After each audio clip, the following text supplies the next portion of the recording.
والصلاة والسلام على أشرف الأنبياء والسيد المرسلين نبينا ورسولنا محمد وعلى آله وصحبه أجمعين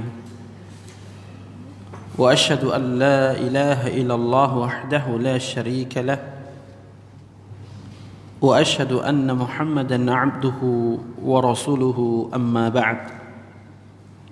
Alhamdulillah, puji syukur kita panjatkan kepada Allah Subhanahu wa taala yang telah memberikan kepada kita karunia dan kenikmatannya, baik itu nikmatul Islam, nikmatul iman, nikmatul istiqamah, dan juga nikmat-nikmat yang lainnya, yang diantaranya nikmat kesehatan dan kesempatan, sehingga kita semuanya bisa menghadiri majelis ilmu yang mulia ini. Dan semoga kedatangan kita di sini dijadikan sebagai amal saleh dan dijadikan sebagai sebab dihapuskannya dan diampuninya dosa dan kesalahan kita, serta dijadikan sebagai pengangkat derajat kita di sisi Allah Subhanahu wa taala. Kedua kalinya salawat dan juga salam semoga senantiasa tercurahkan kepada junjungan dan panutan kita, baginda Nabi yang mulia Muhammad sallallahu alaihi wasallam, kepada keluarga beliau, para sahabatnya, dan juga orang-orang yang senantiasa mengikuti tuntunan Rasulullah alaihi salatu wassalam sampai akhir zaman. Ma'asyiral muslimin wal muslimat yang berbahagia rahimani wa rahimakumullah. Insyaallah ta'ala pada malam yang berbahagia ini kita akan lanjutkan kembali bahasan kita dari kitab Riyadhus Shalihin, yang mana kita masih masuk pada bab al-yaqinu wa tawakkul. Pada pertemuan sebelumnya, hadis terakhir yang kita baca adalah hadis yang ke-81. Betul Pak Indra?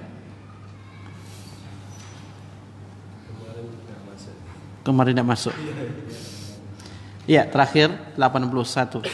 Nah, dan sekarang kita akan lanjutkan 3 hadis berikutnya yang tersisa, yang kemudian kita akan masuk pada bab al-istiqamah.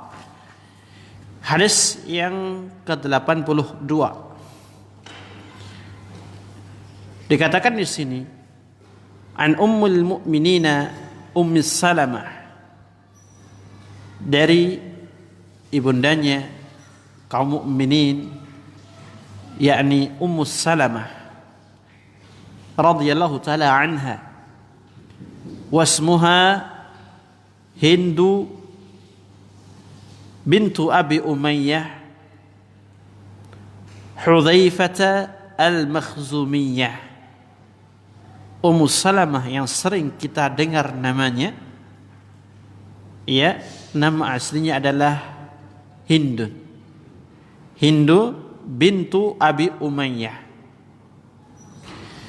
Ummu Salamah merupakan salah seorang dari sekian banyak para sahabiyat yang berhijrah ke negeri Habasyah di awal Ali hijrah dalam Islam.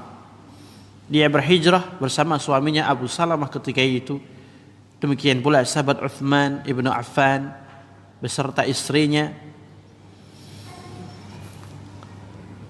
Dikatakan di sini anna Nabiya sallallahu alaihi wasallam, bahwasanya Nabi yang mulia alaihi salatu wassalam, kana idza kharaja min baitih, dahulu Rasulullah sallallahu alaihi wasallam apabila keluar dari rumahnya, beliau berkata, yakni berdoa,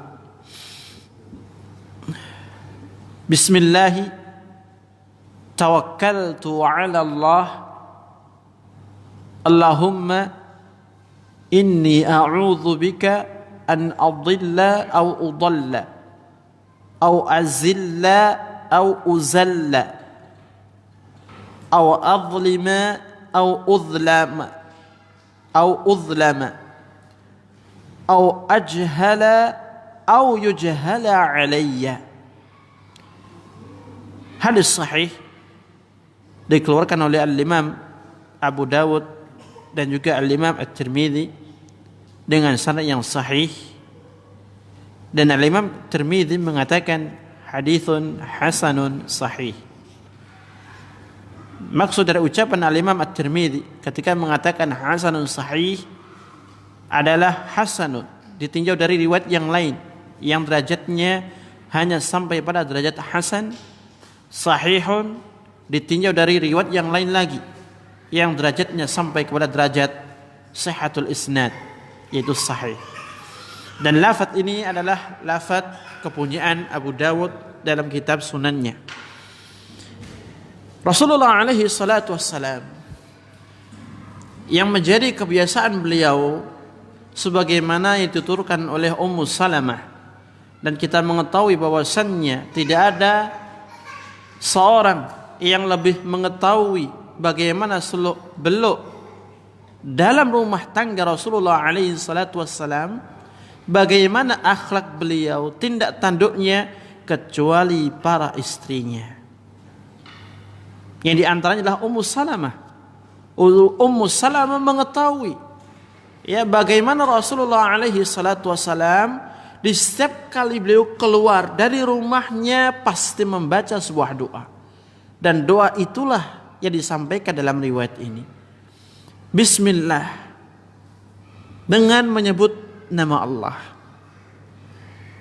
Kata para ulama, ketika seorang mengucapkan basmalah, bismillah, berarti dia meminta pertolongan kepada Allah Subhanahu wa taala.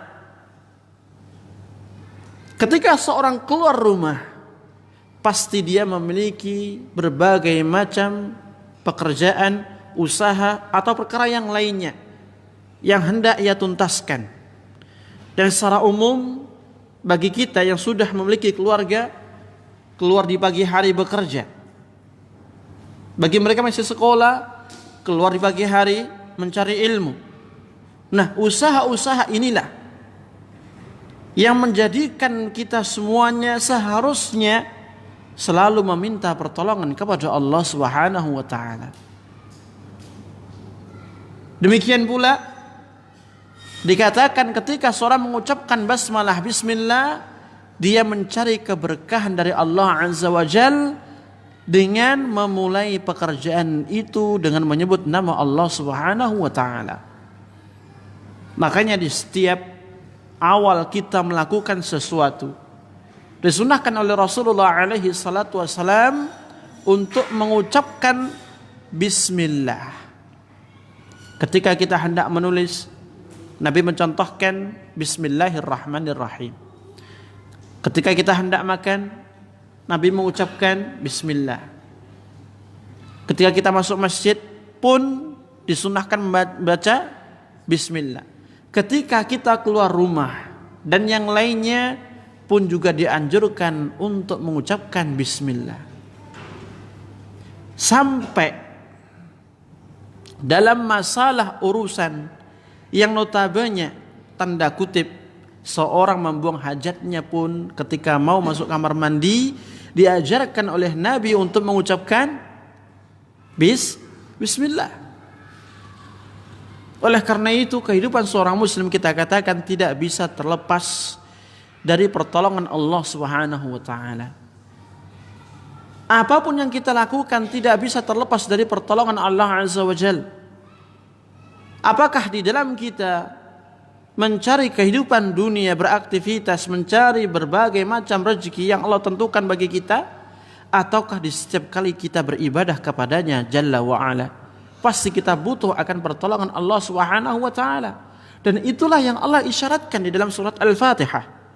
Ihdina wa iyyaka na'budu wa iyyaka nasta'in. Kepadamu kami menyembah dan hanya kepadamu kami meminta pertolongan.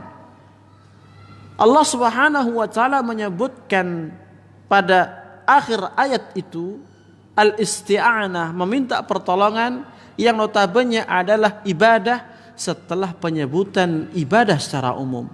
Itu menunjukkan bahwasannya seorang hamba di dalam seluruh aktivitasnya membutuhkan pertolongan dari Allah Subhanahu wa taala. Kemudian Nabi mengatakan tawakkaltu 'ala Allah. Aku bertawakal kepada Allah Subhanahu wa taala. Tawakal sebagaimana kita singgung artinya adalah al-i'timadu 'ala Allah 'azza wa jalla fi jalbil manafi' wa daf'il madar. Yaitu bergantung, menyandarkan diri, pasrah ngalah kepada Allah Subhanahu wa taala di dalam mencari manfaat dan kebaikan serta di dalam menolak bahaya dan kemudaratan. Aktivitas yang kita lakukan setiap harinya tidak terlepas dari dua hal itu. Imma kita cari kebaikan dan manfaat, atau imma kita menghindar dari bahaya dan mudarat. Tidak mungkin yang namanya manusia mintanya apa? Celaka terus, mintanya rugi terus, sengsara terus, tidak.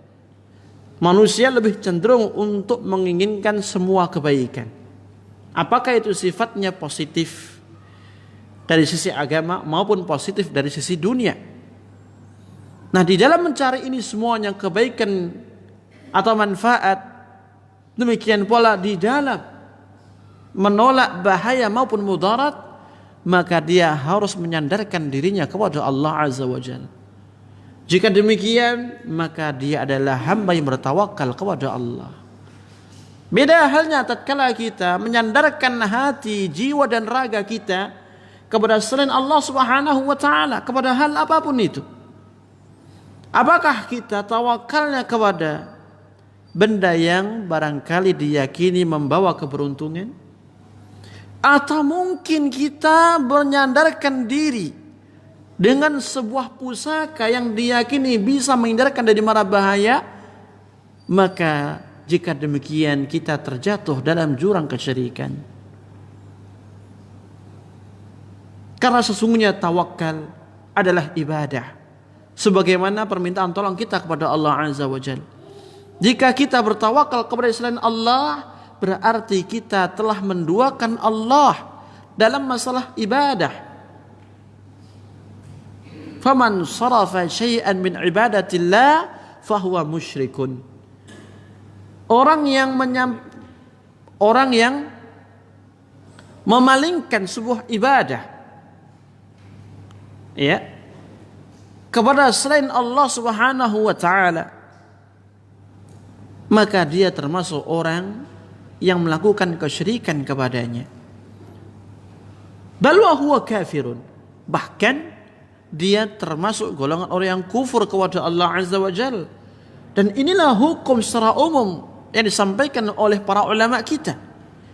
Ya, siapapun yang melakukan kesyirikan kepada Allah, menjadikan selain Allah sebagai tandingan di dalam ibadah, maka dia termasuk orang-orang yang musyrik, orang-orang yang melakukan kesyirikan kepada Allah Subhanahu wa taala.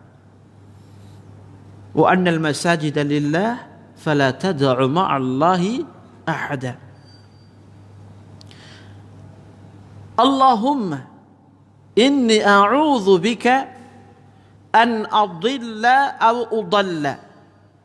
Kemudian Rasulullah alaihi salatu wassalam melanjutkan doanya, ya Allah, sesungguhnya aku berlindung kepadamu an adilla, ya, dari ketersesatan diriku, au udalla, atau disesatkan.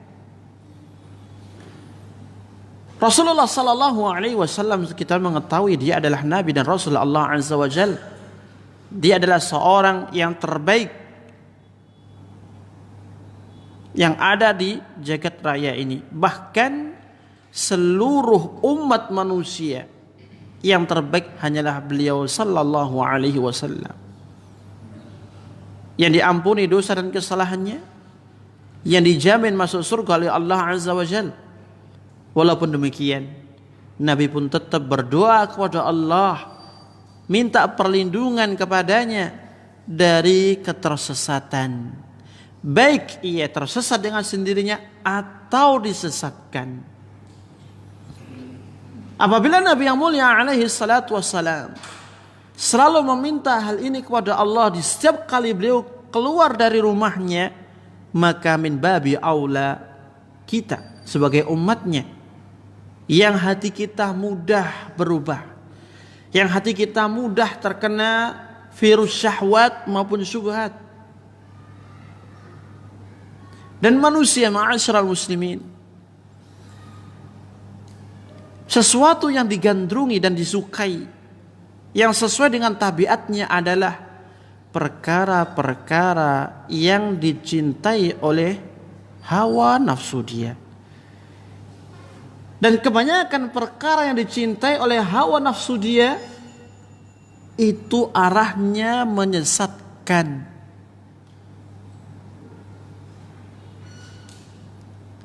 Orang melakukan kesyirikan, orang hidup bebas, orang melakukan kekufuran, tidak percaya dan tidak beriman kepada Allah Subhanahu wa taala.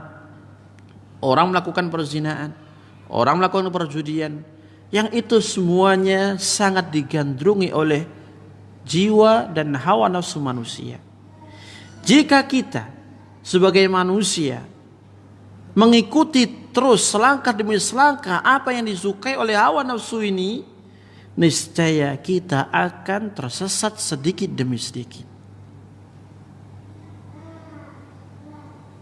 Tentu kita ingat sebuah riwayat dari sahabat Abdullah bin Mas'ud radhiyallahu taala anhu, yang mana dia menceritakan bahwasanya Nabi yang mulia alaihi salatu wassalam suatu hari beliau menggariskan garis yang lurus dan beliau mengatakan, hadza shiratullahi mustaqima, ini adalah jalan Allah yang lurus. Kemudian setelah itu Rasulullah menggariskan banyak garis di sebelah kanan dan kirinya, dan beliau mengatakan, inna hadhihi subul laisa fiha sabilun illa wa 'alaiha syaitanun yad'u ilaih. Ini adalah jalan-jalan yang menyesatkan. Tidak ada satupun jalan kecuali syaitan ada di dalamnya yang mengajak dan menyeru manusia untuk masuk ke jalan itu. Di dalam riwayat yang lain disebutkan, ya, keimanan seorang mukmin yang ada di dalam dirinya ketika mendapati orangnya ingin melalui jalan sesat itu, maka iman ini mengatakan, la taftah, jangan kamu buka jalan-jalan itu, karena jalan itu tertutupi dengan tirai yang tidak kelihatan dari luarnya. In taftah talijhu, jika kamu membuka jalan ini pasti kamu akan masuk ke dalamnya. Kenapa? Karena semua jalan ini disukai dan dicintai oleh hawa nafsu manusia.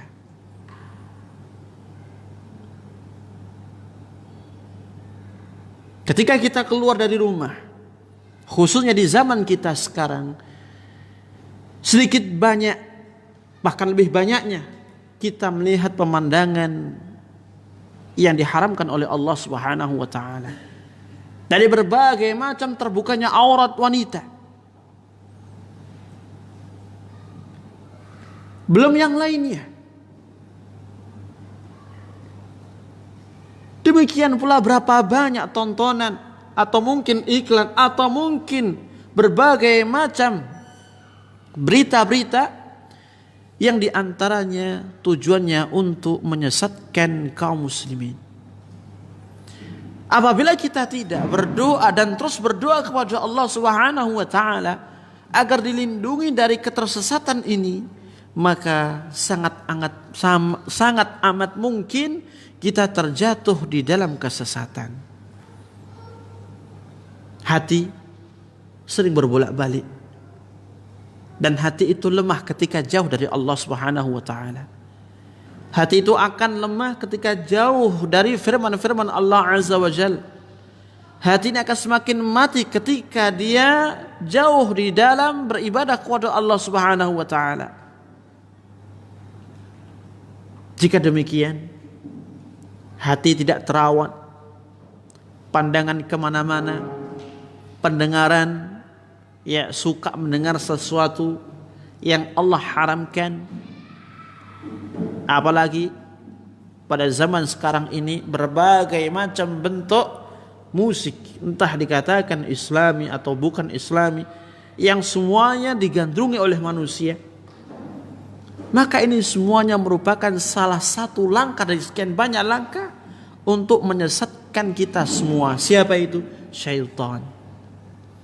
Dan di sini kita butuhnya perlindungan Allah Subhanahu wa taala, baik dari mereka syayatinul jinni wal insi, dari setannya jin maupun setannya manusia. Au azilla au uzalla. Dan aku berlindung kepada Engkau ya Allah dari ketergelinciran atau digelincirkan, ya, dari berbagai macam terjatuh pada sebuah kesalahan dan dosa, atau dijatuhkan ke dalam dosa dan kesalahan. Walaupun secara umum memang manusia tempatnya salah, sebagaimana Nabi mengatakan kullu bani Adam khata'. Akan tetapi bukan berarti kita dibolehkan untuk melakukan kesalahan dan dosa seenaknya, tidak. Justru kita diperintahkan untuk selalu menjaga diri dari berbagai macam bentuk kesalahan, kejelekan, keburukan, dosa dan maksiat. Bagaimana cara kita menjaga diri kita supaya terhindar dari itu semuanya? Dengan kita meminta perlindungan kepada Allah Subhanahu wa taala. Au azlima au uzlama. Dan aku berlindung kepada Engkau, ya, dari menzalimi atau dizalimi. Karena az-zulmu dzulumat yaumil qiyamah. Kezaliman itu adalah merupakan kegelapan nanti pada hari kiamat. Kezaliman yang dilakukan oleh seorang manusia di dunia akan menjadi bumerang baginya kelak di akhirat. Setiap orang yang ia zalimi, dia akan meminta balas kepada Allah Subhanahu wa taala. Tidak ada yang bisa diberikan, maka jika ada pahala bagi orang yang menzalimi, akan diberikan kepada orang yang dizalimi. Jika tidak memiliki pahala, maka dosa orang yang dizalimi diberikan kepada dosa orang yang menzalimi. Au uzlama. Dan aku berlindung kepada Engkau dari dizalimi, ya, karena kita tidak tahu niat buruk siapapun dari makhluk Allah Subhanahu wa taala. Kita tidak tahu niatan orang, kita tidak tahu niatan teman, ya, dan berbagai macam niat-niat buruk orang-orang yang tidak bertanggung jawab dalam masalah ini. Au ajhala au yujhala alayya. Dan juga aku berlindung kepada Engkau, ya, dari terjatuhnya kepada kebodohan atau dibodohkan diriku ini. Al-jahlu, kebodohan, ini merupakan musibah bagi umat manusia, khususnya bagi kita kaum muslimin. Karena kebodohan tidaklah membawa kepada hidayah, karena kebodohan tidaklah membawa kepada manfaat. Justru kebodohan akan memberikan kecelakaan dan kesengsaraan hidup. Dan Islam adalah agama yang mengajarkan kita untuk mencari ilmu. Islam mengajarkan kita untuk membuka cakrawala ilmu yang ada di alam dunia ini.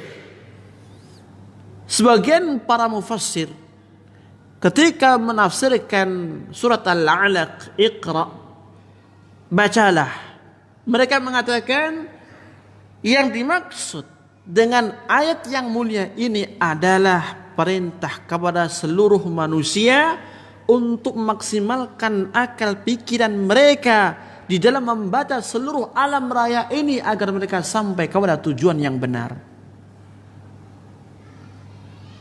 Ketika mereka menggunakan akalnya, membaca apa yang ia lihat dari berbagai macam fenomena alam, pergerakan alam, baik itu pergerakan anginnya, pergerakan buminya, mataharinya, bintang dan bulannya, atau semuanya, niscaya dia akan sampai kepada kebenaran.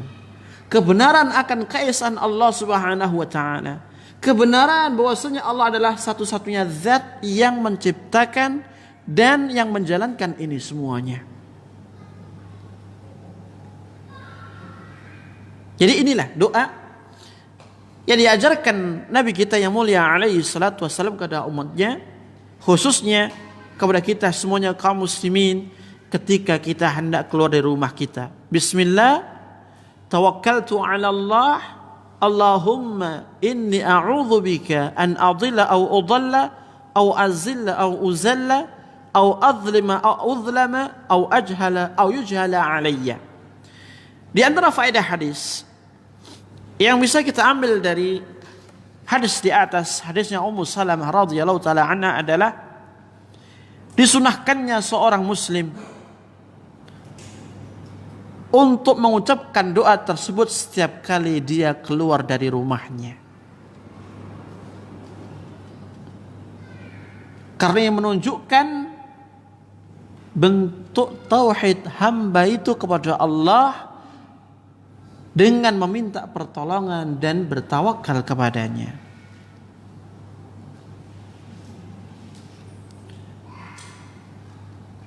Faedah yang kedua adalah wajibnya seorang muslim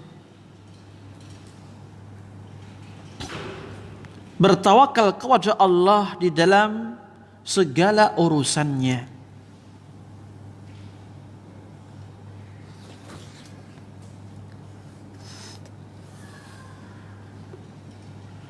Yang ketiga,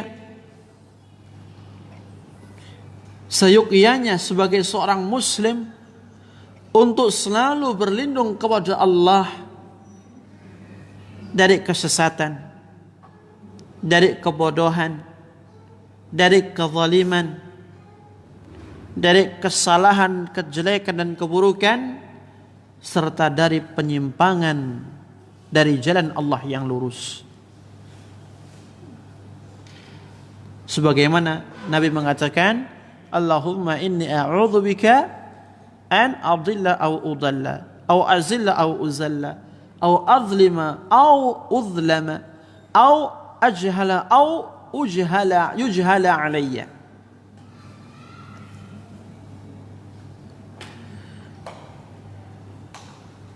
Kemudian yang terakhir adalah sumber kesesatan manusia adalah bisikan yang datang dari jiwa dan hawa nafsunya. Sebagaimana pula kesesatan itu datang karena ambisi mencintai dunia.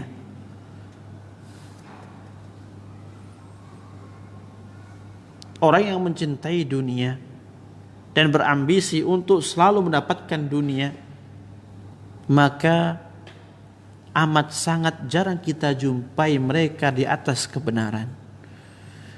Tidaklah Allah mengutus seorang nabi dan rasulnya kecuali yang pertama kali menentang siapa? Mutrafuha, orang-orang kayanya, orang-orang yang memiliki harta di kaumnya, orang-orang yang terpandang di kaumnya, yang ditokohkan. Karena notabene mereka tidak menginginkan kebenaran. Yang mereka inginkan adalah harta benda. Dan mereka memahami ketika mereka akan menerima kebenaran, mau tidak mau mereka harus meninggalkan harta benda, jabatan dan pangkat, kedudukan di tengah masyarakatnya. Oleh karena itu, di antara penyebab mengapa tokoh munafikun pada zaman Nabi yang mulia alaihi salatu wassalam sampai meninggalnya di atas kemunafikannya dan tidak mau beriman kepada Rasulullah alaihi salatu wassalam, karena penyebabnya adalah hal ini. Ketika kita melihat sejarah sebelum datangnya Rasulullah, dia adalah orang yang digolkan untuk diangkat sebagai pembesar di kaumnya, dituakan, dijadikan sebagai rujukan.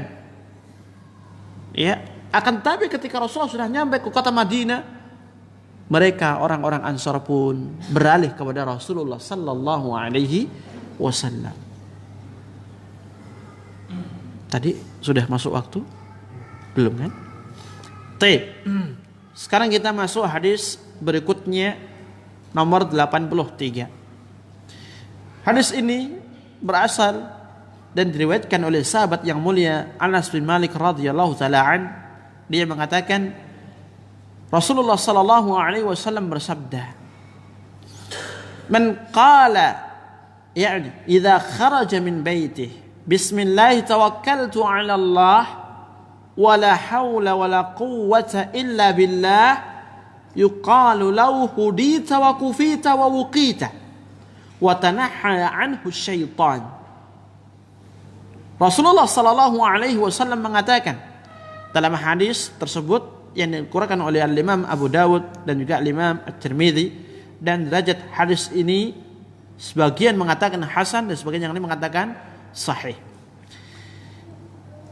Man qala, barang siapa yang mengucapkan idza kharaja min baitih, apabila dia keluar dari rumahnya, bismillah tawakkaltu 'ala Allah, dengan menyebut nama Allah aku bertawakal kepadanya, wala haula wala quwwata illa billah, tidak ada daya dan upaya kecuali dari Allah Subhanahu wa taala, yuqalu lahu, dikatakan kepadanya, hudita, engkau telah diberikan hidayah, wa kufita, dan engkau diberi kecukupan, wa wuqita, dan engkau diberi penjagaan, wa tanaha anhu syaitan, dan syaitan itu akan menyingkir, tidak bisa menyesatkan. Kenapa? Karena sudah dijaga oleh Allah Subhanahu wa taala. Syaitan akan menyingkir, kenapa? Karena tidak bisa menjatuhkan dia dalam kemaksiatan dan dosa. Dengan sebab doa tadi, bismillah tawakkaltu 'ala Allah wala haula wala quwwata illa billah. Dan ini adalah doa yang kedua. Di samping doa yang pertama tadi ketika kita hendak keluar dari rumah. Dan boleh hukumnya bagi kita untuk memilih doa ini atau yang itu. Dan kedua-duanya adalah sahih dan dibenarkan oleh para ulama, dan ini merupakan sunnah Nabi yang mulia alaihi salatu wassalam. Dan alangkah baiknya apabila kita terkadang membaca doa ini, terkadang membaca doa itu, dengan menggabungkan ya antara keduanya di sela-sela hari kita. Karena itu lebih sempurna di dalam mengamalkan sunnah Rasulullah sallallahu alaihi wasallam. Faedah hadis yang bisa dipetik dari hadis tersebut adalah, pertama, keutamaan seorang membaca doa keluar rumah. Apa keutamaannya? Akan diberikan hidayah oleh Allah Subhanahu wa taala. Dan hidayah ini merupakan sesuatu yang paling kita butuhkan dalam hidup kita. Baik hidayatul irsyad wal bayan ataukah hidayat taufik. Kenapa kita katakan hidayatul irsyad wal bayan? Ya. Walaupun kita sudah mengetahui Islam adalah kebenaran. Kita lihat, Islam memiliki syariat. Islam ada akidah, ada ibadah, ada muamalah, ada akhlak, dan ada yang lainnya. Seberapa banyak kita mengetahui itu semuanya? Masih sedikit. Sehingga kita butuh adanya apa? Irsyad wal bayan. Demikian pula hidayah taufik. Ini yang paling kita butuhkan setelah itu. Karena tidak semua yang kita ketahui bisa kita amalkan. Butuh taufik. Berapa banyak kita mengetahui ini sunnah Rasul, tuntunan Rasul. Akan tapi berapa banyak kita meninggalkan itu semuanya? Berapa banyak kita mengetahui akhlak Rasulullah sallallahu alaihi wasallam yang mulia, namun kenyataannya bagaimana kita berakhlak kepada tetangga, kepada masyarakat, kepada teman, jauh dari sunnah. Itu membutuhkan taufik dari Allah Subhanahu wa taala untuk mengamalkan apa yang kita ketahui. Makanya Syekh Abdurrahman As-Sa'di rahimahullahu taala ketika menafsirkan ihdinas siratal mustaqim, beliau mengatakan ihdina ila sirat wahdina fis sirat. Tunjukkan kami jalan yang lurus. Tunjukkan kami kebenaran. Tunjukkan kami jalan-jalan kebaikan. Dan juga tunjukkan kepada kami berbagai macam jalan yang bisa menjadikan kami istiqamah di atas jalan lurus itu. Jalan kebenaran hanya ada satu, yaitu al-Islam dengan segala apa yang ada di dalamnya. Sedangkan jalan-jalan kebaikan itu banyak, dan itu semuanya tidak keluar dari rel yang lurus tadi, jalan Allah Subhanahu wa taala. Ketika kita sudah mengetahui Islam adalah al-haq, agama yang benar, maka yang kita butuhkan setelah itu apa? At-taufik. Dan itulah makna ihdina fis sirat. Ya, berikan kami taufik untuk menjalani perjalanan ini selama kita berada di jalan lurus tersebut. Kemudian pula di antara keutamaan yang lain disebutkan dalam hadis itu, dia akan diberi kecukupan dan juga diberi penjagaan.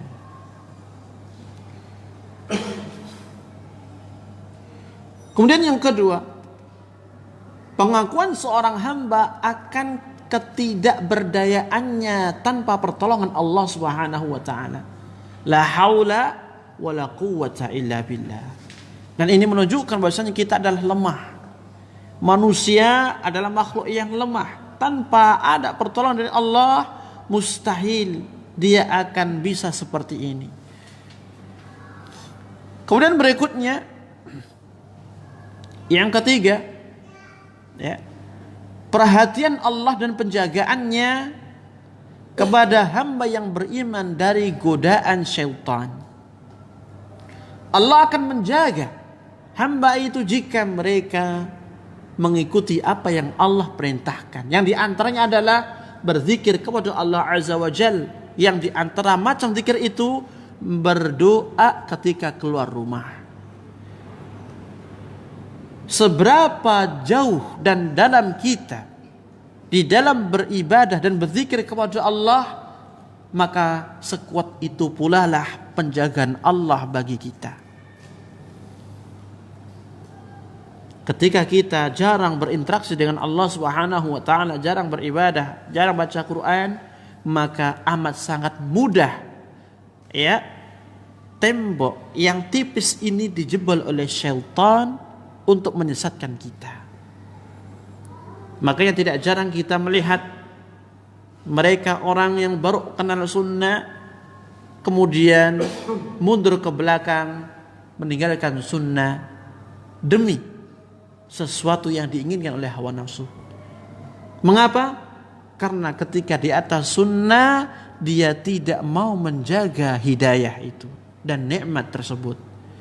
Dia lebih suka mengutamakan keinginan hawa nafsu dari mendatangi perkara-perkara yang Allah haramkan, sehingga hilanglah penjagaan dari Allah Subhanahu wa taala. Yang terjadi apa? Mudahnya syaitan menggoda dan memasuki dada-dada mereka. Baik, kita azan dulu.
أشهد أن لا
Baik, kita lanjutkan. Faedah berikutnya, faedah yang keempat adalah kelemahan syaitan dan ketidakberdayaannya di dalam menyesatkan hamba yang telah Allah berikan hidayah. Dan itu sesuai dengan apa yang disampaikan Nabi yang mulia alaihi salatu wassalam, "Man yahdihillahu fala mudhillalah." Siapapun yang Allah berikan hidayah kepadanya, maka sekali-kali tidak ada seorang pun yang mampu dan bisa menyesatkannya dari jalan Allah. Siapapun itu, apakah dari kalangan jin atau dari kalangan manusia. Ketika Allah Subhanahu wa taala memberikan hidayah, maka tidak ada seorang pun di antara mereka yang mampu menyesatkan. Dan hidayah yang sudah Allah berikan kepada hamba ini, kewajiban hamba itu adalah menjaga dan meningkatkan hidayah. Dari mana hidayah itu akan ditingkatkan? Dengan dia selalu melakukan ketaatan kepada Allah. Walladzina ihtadaw zadahum huda wa atahum taqwahum. Orang-orang yang mendapatkan hidayah ketika mereka selalu istiqamah di atas ketaatannya kepada Allah, niscaya Allah akan tambahkan hidayah itu dan Allah akan tambahkan ketakwaan dia kepadanya subhanahu wa ta'ala. Sebaliknya, manakala hidayah sudah ada dalam diri kemudian kita tidak mampu menjaga, maka hidayah ini akan redup, senyap dan akhirnya hilang. Dan itu merupakan kerugian yang besar. Mengapa kita katakan kerugian? Karena tatkala hidayah ini hilang atau tersisa sedikit, maka akan sangat sulit bagi seorang hamba itu, ya, untuk menggapai derajat yang seharusnya sudah ia gapai sebelumnya. Lantaran ia tidak mampu menjaganya, maka dia mulai dari nol lagi. Taubahnya ketika kita sudah menghafal banyak ayat, kemudian kita tidak murojaah, apa yang terjadi? Lupa. Ketika kita lupa, maka kita seperti mengulang dan menghafal kembali dari nol. Oleh karena itu, ini yang harus kita jaga. PR kita di dalam menjaga hidayah yang sudah Allah berikan kepada kita. Bagaimana caranya? Ulama mengatakan di antara cara di dalam kita menjaga hidayah itu akan tetap ada. Pertama, memperbanyak doa kepada Allah Azza wa Jalla. Karena doa ini adalah senjata ampuh bagi setiap kita kaum muslimin. Dan Allah amat sangat suka ketika dimintai oleh seorang hamba, apalagi hamba yang beriman. Ya, beda dengan makhluk. Makhluk sering dimintai, bosan dia, tidak mau. Akan Nabi Allah semakin bangga, semakin suka, bahagia, karena menunjukkan hamba ini mengetahui hakikat dirinya butuh kepada Allah Subhanahu wa taala.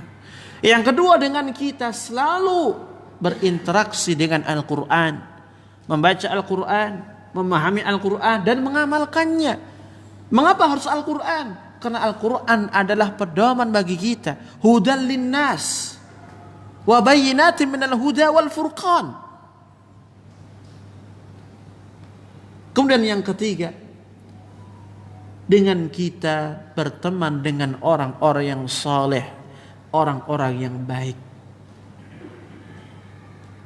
Karena teman inilah yang akan motivasi kita, memberikan nasihat kepada kita tatkala kita barangkali futur, lemes, ya, agak bosan dalam beribadah.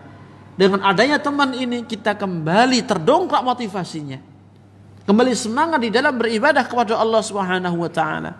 Dan teman yang baik pasti akan mengarahkan kepada hal yang baik.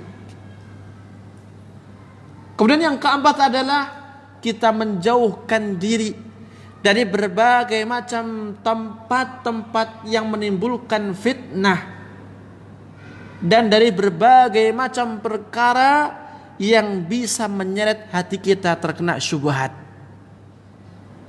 Sebagaimana kita menjaga syahwat ini, jangan sampai syahwat ini, ya, terbebas. Maka tidak ada cara kecuali kita harus menjauhi tempat-tempat yang bisa merangsang syahwat seseorang. Demikian pula syubhat. Jangan sampai sekali-kali kita membaca berbagai macam tulisan walaupun hanya sebatas iseng-iseng, karena ini mudaratnya besar. Syubhat jika sudah menempel dalam hati, itu akan sulit hilangnya, kecuali siapa yang Allah berikan rahmat kepadanya. Makanya ulama kita mengatakan al-qulubu dha'ifah wa syubhatu khattafah. Hati itu lemah, sedangkan syubhat itu menyambar dengan begitu cepatnya. Kemudian faedah berikutnya, ta'awunu syayatin li idlalil ibad. Tolong menolongnya syaitan di dalam menyesatkan manusia. Dan itu ditunjukkan pada riwayat yang lain yang ditambahkan oleh Al-Imam Abu Dawud dalam sunannya. Yaqulu fayaqulu asy-syaitanu li syaitanin akhar kaifa laka birajulin qad hudiya wa kufiya wa wuqiya.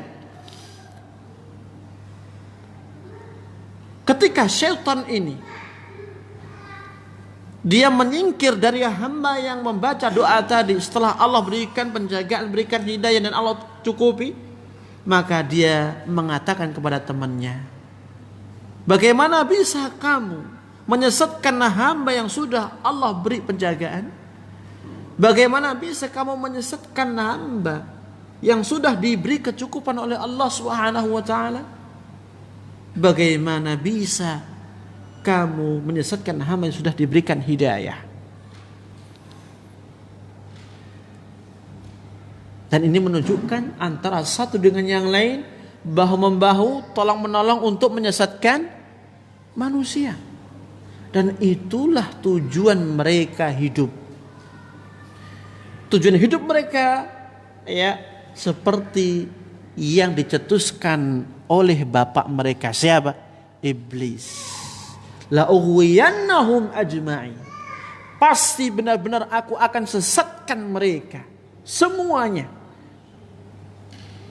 Itu tujuan hidup iblis dan anak buahnya, menyesatkan manusia. Makanya mereka tolong menolong, bahu-membahu ya di atas penyesatan umat. Dan kita kaum muslimin di atas kebenaran, tentu kita harus tolong menolong di atas kebaikan. Kemudian ketika kita perhatikan ma'asyiral muslimin, ketika Nabi mengatakan hudita wa kufita wa wuqita, hamba ini sudah diberi hidayah oleh Allah, kemudian hamba ini diberi kecukupan, dan hamba ini diberi perlindungan. Tiga hal ini apabila kita renungi, ya, ini merupakan tiga hal yang menjadikan hamba istiqamah di atas ketaatan kepada Allah Subhanahu wa taala. Apabila tiga hal ini itu hilang semuanya atau salah satu darinya, maka terbuka satu pintu dari kita yang nantinya akan dimasuki oleh syaitan. Orang yang sudah mendapatkan hidayah, akan tetapi dia tidak merasa cukup dengan apa yang Allah berikan kepada dia. Apa yang terjadi? Dia akan mengejar dunia. Sehingga lama kelamaan hidayah ini akan tergerus dengan ambisi yang terus terpupuk untuk mengejar dunia. Sehingga sudah tidak lagi salat, sudah tidak lagi menjalankan sunnah Nabi yang mulia sallallahu alaihi wasallam. Orang di atas hidayah, diberi kecukupan oleh Allah, namun tidak pandai menjaga diri di dalam berzikir kepada Allah, maka ini amat sangat rentan untuk digoda oleh syaitan. Dan kita tahu syaitan menunggu-nunggu kesempatan. Ketika tahu ada kesempatan, dia akan membisik-bisikkan ke dalam dada-dada manusia. Min syarril waswasi al-khannas. Dari kejahatan para pembisik, al-khannas kata Allah artinya yang menunggu-nunggu kesempatan. Jika ada kesempatan emas, maka dia akan berusaha cepat mungkin untuk membisik-bisikkan dan menggoda ke dalam hati manusia. Kenapa hati? Karena hati adalah raja pada diri manusia. Semua akan tunduk dan takluk dengan hati. Kalau hati sudah memerintah, maka mata akan tunduk, telinga akan tunduk, tangan dan kaki semuanya akan ikut. Dan inilah yang diincar oleh iblis dan bala tentaranya. Ketika raja manusia itu hati yang ada pada dirinya itu sudah dikuasai, maka seluruh anggota badannya itu akan sangat mudah untuk ditaklukkan. Peperangan pada zaman dahulu untuk menaklukkan sebuah kerajaan besar, yang pertama kali diincar siapa? Raja. Ya, bukan senopati. Target utama raja. Kalau raja sudah ya dikuasai ya di atas pedang lehernya, maka semua rakyat atau bawahannya, hatta panglimanya pun juga akan tunduk perintah raja. Oleh karena itu, di dalam menjaga hati tidak ada cara yang lain kecuali kita memperbanyak zikir kepada Allah Subhanahu wa taala. Kemudian hadis yang terakhir, yang nomor 84. Hadis ini diriwayatkan dari sahabat yang mulia Anas bin Malik radhiyallahu taala anhu. Dia mengatakan, kana akhawani ala ahdi Nabi sallallahu alaihi wasallam. Lalu pernah ada dua saudara laki-laki, ya, pada zaman Nabi yang mulia sallallahu alaihi wasallam. Wa kana ahaduhuma ya'ti Nabi sallallahu alaihi wasallam. Salah satu dari keduanya ini dia datang kepada Nabi untuk belajar agama. Mulazamah kepada Rasulullah sallallahu alaihi wasallam. Niatnya datang kepada Nabi untuk belajar. Belajar Islam, belajar sunnah, belajar semuanya. Wal akharu yahtarifu, sedangkan saudara yang lain, ya, dia bekerja. Fasyakkal muhtarifu akhahu lin Nabi sallallahu alaihi wasallam. Maka saudara yang bekerja ini dia mengeluh kepada Nabi terhadap saudara yang tidak bekerja, yang bisanya apa? Nuntut ilmu, cari ilmu, mulazamah kepada Nabi. Apa jawab Nabi? Kita lihat tabiat manusia ketika melihat salah satu hanya belajar saja dan yang lainnya itu bekerja keras, pasti ada sesuatu yang ia irikan. Wajar tabiat manusia demikian. Dan ini mengeluhkan kepada Nabi yang mulia sallallahu alaihi wasallam, kenapa saya harus bekerja mencukupi kebutuhannya? Sama-sama sudah besar, sudah dewasa, mengapa dia tidak bekerja? Kok hanya mencari ilmu, nutut ilmu, mulazamah kepada Rasulullah sallallahu alaihi wasallam? Kata Nabi, la'allaka turzaqu bih. Bisa jadi apa yang kamu dapatkan dari rezeki ini itu sebab dia. Itu sebab saudaramu yang belajar ilmu, yang mencari ilmu, bermulazamah kepada aku. Nah, hadis ini sahih.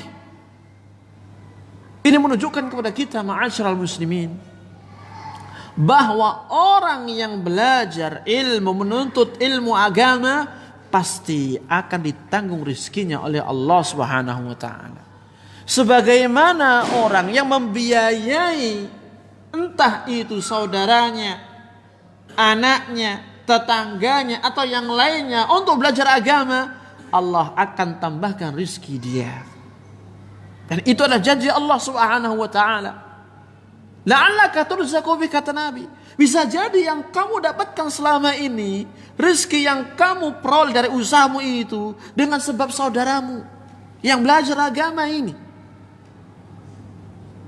Oleh karena itu, ma'asyiral muslimin, kita sebagai orang tua, ya, jangan sampai kita takut atau khawatir di dalam menyekolahkan anak kita, di dalam mencari ilmu agama. Justru kita harus yakin Allah lah yang mencukupi kita, Allah lah yang memberikan rezeki kepada kita, dan Allah lah yang akan menjadikan berkah dari rezeki kita. Karena dengan sebab inilah, ya, Allah justru akan tambahkan kadar rezeki tersebut. Berapa banyak kita jumpai dari ikhwan-ikhwan kita dari kalangan orang yang tidak mampu, karena saking kuat ghirahnya dalam belajar agama, dia meninggalkan kedua orang tuanya di kampung. Ia hidup dengan apa adanya, segala keterbatasan. Dan qadarullah, ketika awal kali dipikir dengan logika tidak masuk akal, perhitungan pengeluaran masukan, ya, dikalkulasi tidak ketemu.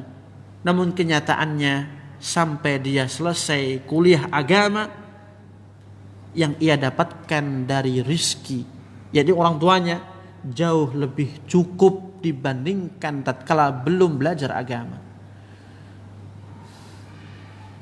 Dulu ketika anaknya belum belajar agama, merasa kurang dan terus utang. Namun ketika anaknya belajar agama, utang terlunasi, bahkan dia bisa nabung lebih rezekinya. Dan itu ada, waqi', terjadi. Inilah bukti Allah Subhanahu wa taala dan janjinya kepada kita, para hamba-hamba Allah, jika kita betul-betul merasa yakin dan bertawakal kepada Allah Azza wa Jalla, niscaya kita tidak akan pernah kehabisan rezeki. Berapapun anak kita pondokkan, kita sekolahkan, pasti Allah akan tambahkan rezeki itu. Allah akan berkahi rezeki itu, ma'asyiral muslimin. Dan itulah yang akan menjadi kebanggaan kita di akhirat.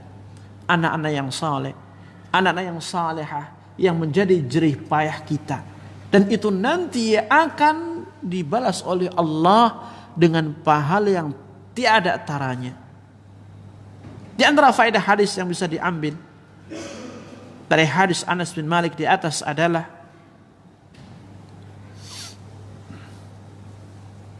pertama, orang yang memfokuskan diri untuk belajar ilmu agama dan memahami syariat Allah, niscaya Allah akan berikan kecukupan dalam hidupnya.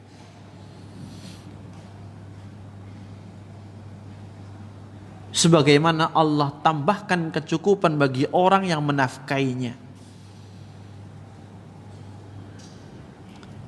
Yang kedua,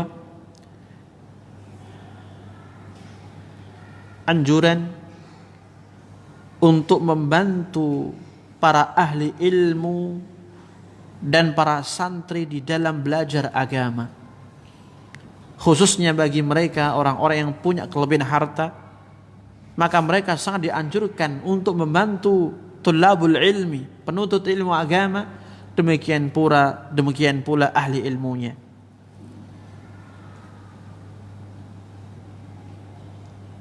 Yang ketiga, dibolehkannya seorang mengeluh kesahkan masalah yang ia hadapi kepada pemimpin kaum muslimin. Sebagaimana sahabat tadi mengeluhkan masalah itu kepada Rasulullah alaihi salatu wassalam. Dan pemimpin kaum muslimin dalam hal ini bisa pemimpin yang memegang kekuasaan ataukah alim ulama. Karena ulul amri fihi ma'nayan, ada dua makna. Pertama, pemimpin yang memegang kekuasaan, dan yang kedua adalah alim ulamanya. Kemudian yang keempat adalah mengagungkan agama melebihi perkara dunia. Mengagungkan dan mengutamakan perkara agama lebih daripada perkara dunia. Dan inilah yang seharusnya kita lakukan sebagai seorang hamba Allah, sebagai seorang muslim yang beriman, yang meyakini datangnya hari kiamat, tegaknya hari pembalasan. Dunia dibandingkan dengan akhirat tidak ada apa-apanya, tidak berharga sama sekali, ma'asyiral muslimin. Dan memang kita di dunia ini diperintah untuk berbekal. Wa tazawwadu fa inna khairaz zadi taqwa. Apabila kita menyadari hal ini di awal, niscaya kita tidak akan pernah tergoda dengan dunia. Jadikan dan hadirkan bahwasanya kita hidup di dunia untuk mencari bekal tak ubahnya seorang musafir yang hanya sebatas singgah di tempat tertentu untuk melanjutkan perjalanannya kembali. Dan perjalanan kita masih panjang. Ya, perjalanan kita masih panjang. Ini masih di dunia. Belum lagi ketika kita meninggal di alam barzakh, di masa penantian begitu lama. Belum lagi ketika nanti Allah bangkitkan setelah terjadinya kiamat. Lama lagi kita menunggu. Perjalanan yang amat sangat panjang dan itu butuh bekal. Dan bekalnya itu kita mulai dari sekarang. Dengan takwa dan juga amal saleh.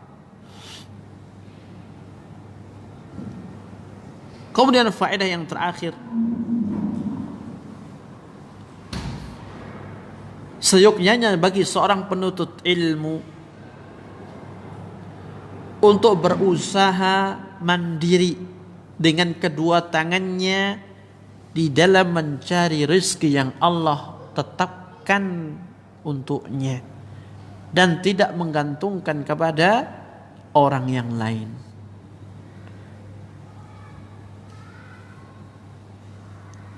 para sahabat radhiyallahu taala anhum jami'an.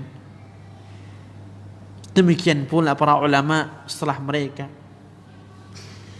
Di dalam mencari ilmu agama, mereka mencari ilmu agama secara mandiri, tidak menggantungkan kepada orang lain, bahkan tidak menggantungkan kepada kedua orang tuanya. Mereka bisa membagi waktu antara belajar di hadapan para masyayikh dan ulama, dan mereka bagi waktu di antara selah-selah itu untuk mencukupi kebutuhan makan dan minum dia. Paginya mereka belajar, siangnya mereka bekerja. Sorenya mereka belajar kembali sampai malam. Muncul pagi esok harinya belajar, siangnya kembali bekerja. Oleh karena itu yang menjadi PR bagi kita sebenarnya adalah bagaimana kita mengajarkan ilmu agama kepada para santri kita yang ditambahi dengan skill, keterampilan, sebagai modal bagi mereka nanti ketika selesai mereka bisa mandiri. Itu yang kita harapkan. Ya, kita punya lembaga, dan jangan sampai lembaga ini hanya terbatas pada pemberian ilmu din atau yang lainnya, akan tapi hendaknya ditambah materi-materi skill, keterampilan, sehingga harapannya ketika mereka selesai dari belajarnya di pondok, di ma'had ini, dia bisa mandiri untuk mengembangkan usaha itu, mengembangkan skill tersebut untuk mencari rezeki dari Allah tanpa mengurangi belajar dia.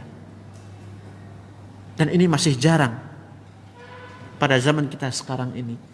Dan inilah PR bagi kita manakala kita dimudahkan oleh Allah Subhanahu wa taala untuk bisa menjalankan roda pendidikan tersebut. Allah taala a'la bisawab. Demikian bisa kita sampaikan. Ini ada pertanyaan.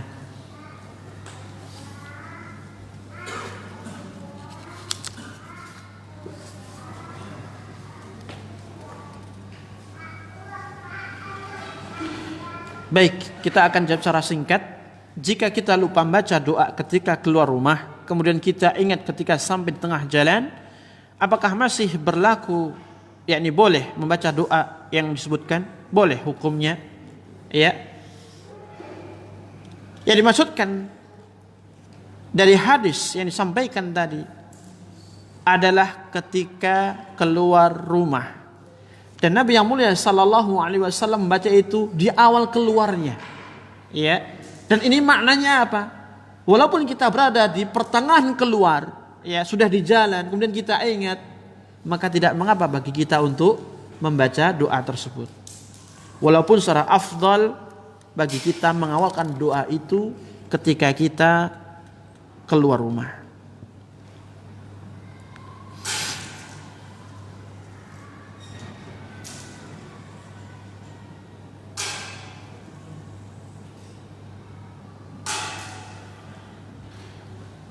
Ustadz, misal di suatu jalan raya sangat ramai dan macet, kita terburu-buru dan ingin segera sampai tujuan. Kemudian kita hendak mendahului kendaraan yang ada di depan kita, namun tidak ada celah dikarenakan banyaknya kendaraan. Lalu kita motong jalan dengan melewati pom bensin, ya, tanpa mengisi bensin, cuma lewat saja, numpang lewat. Ini menghindari kemacetan biar cepat barangkali. Apakah hal tersebut termasuk mengambil hak orang lain? Nah, ini sering wakil, ya, terjadi. Apalagi kalau saya berangkat dari Sidoarjo itu, masya Allah, dari mulai alun-alun sampai Waru itu setengah jam lebih. Macetnya luar biasa. Apalagi Aloha depan ini, ya, masya Allah. Baik, Allah Ta'ala a'lam dalam masalah ini. Kita lihat, pom bensin itu adalah punya negara, betul? Pertamina bukan punya negara?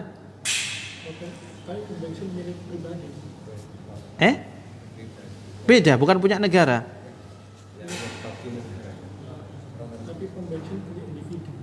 Oh gitu. Baiklah, kalau seandainya dia itu punya perorangan, maka kita lihat jalan atau stand area yang diberikan pom bensin itu memang asalnya bagi pengendara yang hendak beli. Itu secara asal, ya. Namun yang terjadi adalah adanya perubahan kebiasaan, dan itu pun sebagian pom bensin itu didiamkan. Artinya tidak mengapa. Oleh apa? Entah pemiliknya atau direkturnya atau yang menjadi penanggung jawabnya.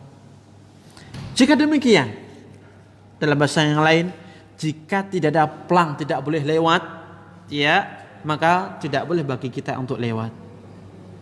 Namun ketika ya itu menjadi sebuah kebiasaan masyarakat dan pengendara secara umum, dan itu pasti diketahui oleh pihak pengelola pom bensin dan dibiarkan, maka saya kira ini tidak mengapa.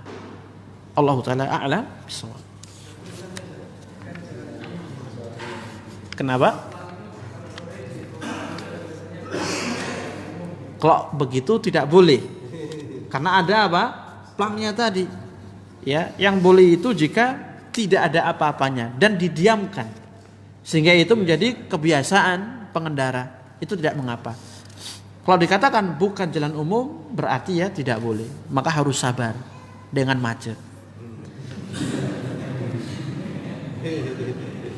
Saya awal-awal kali berangkat dari Sidoarjo waktu pindah itu agak stres. Kenapa? Berangkat jam 6 sampai Mahat jam 8, 2 jam. Padahal normal itu kalau lancar 1 jam maksimal sudah. Ya karena macetnya.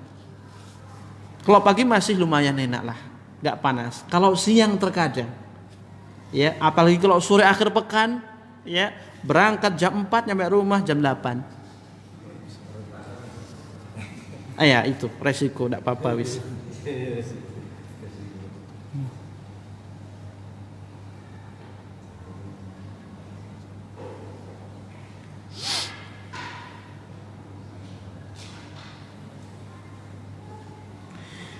Jika kita sudah menikah dan mempunyai tempat tinggal sendiri, kemudian kita akan pergi ke rumah orang tua atau mertua, sebelum pergi kita membaca doa keluar rumah.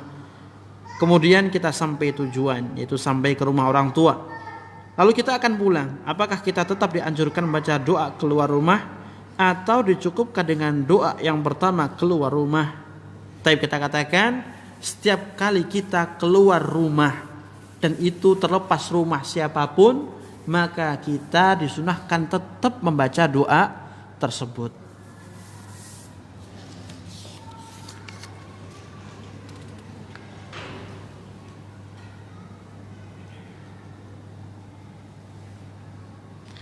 Ustaz, bagaimana jika kita hendak keluar rumah namun dari awal sudah mempunyai niat bahwa kita keluar rumah ya ingin atau akan melakukan suatu maksiat?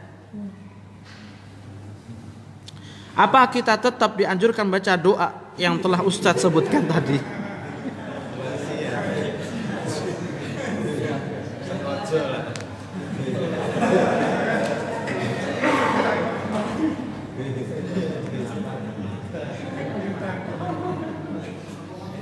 Biar halal gitu maksiatnya.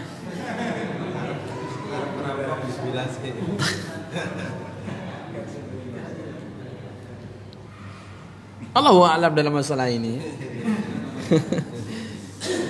Yang dipertanyakan orangnya, kok sampainya dia memiliki niatan yang buruk ketika keluar rumah.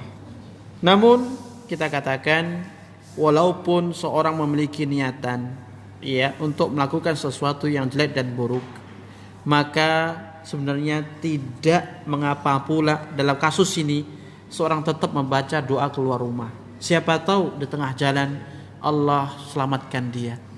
Siapa tahu ya di pinggir jalan Allah berikan hidayah. Kita tidak tahu. Ya. Karena itu membutuhkan proses. Akan tapi ketika dia tetap memiliki niatan seperti itu, maka justru dosa yang ia dapatkan jauh lebih besar. Kenapa? Karena taubahnya dia tidak menempatkan doa tersebut di tempatnya dan tidak mengagungkan Allah Subhanahu wa taala. Kita mengucapkan bismillah, minta tolong kepada Allah karena ini pengagungan kita kepada Allah, tawakkaltu 'ala Allah, yang merupakan tauhid kita kepada Allah Subhanahu wa taala. Akan tapi ketika perbuatan itu kita turuti, ikuti hawa nafsu kita, ya, maka itu pun akan menjadi lebih bahaya dosanya. Ya, seperti orang mau zina teresan dulu, naudzubillah min dzalik. Habis itu zina, setelah itu apa? Teresan lagi. Maka ini merupakan perkara yang tidak baik. Ya. Oleh karena itu pentingnya kita selalu berdoa. Dan pentingnya kita menjaga niat, jangan sampai niat itu ya masuk pada niat yang buruk, niat yang jelek, niat yang jahat. Karena kita tidak tahu akhir hayat kita. Bisa jadi ketika kita punya niatan buruk kita meninggal. Apa yang terjadi? Su'ul khatimah. Su'ul khatimah.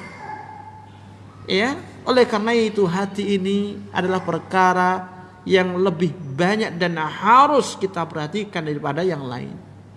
Kalau kita perhatiannya kepada fisik jasad kita luar biasa, makannya 4 sehat 5 sempurna, ya, ditambah madu, begitu Pak Ari ya, biar kuat.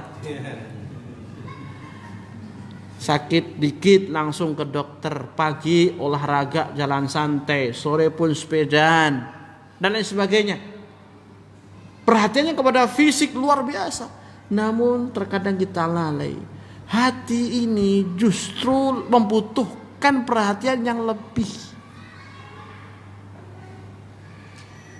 Apa faedahnya fisik kuat, jasad sehat, akan tapi dia tersesat? Tidak bernilai ini semuanya di sisi Allah Subhanahu wa taala. Ya, tidak ada harganya sama sekali. Oleh karena itu, para ulama kita, khususnya Syekhul Islam Ibnu Taimiyah dan muridnya Imam Ibnu Qayyim rahimahullah taala, ya, mereka selalu memberikan nasihat kepada kaum muslimin untuk membersihkan hati mereka dari berbagai macam kotoran dan menjaga hati itu. Makanya kalau kita sering baca kitab-kitab Al-Imam Ibnu Qayyim Al-Jauziyah, kita akan jumpai ucapan-ucapan yang sungguh sangat luar biasa di dalam menerapi hati. Apalagi ucapannya Syekhul Islam Ibnu Taimiyah sebagai gurunya. Mungkin ini yang bisa kita jawab. Allah taala a'lam bissawab. Sampai di sini kajian kita, kurang lebihnya mohon maaf. Kita tutup dengan kafaratul majelis. Subhanakallahumma wa bihamdika asyhadu an la ilaha illa anta astaghfiruka wa atubu ilaik. Wassalamualaikum warahmatullahi wabarakatuh.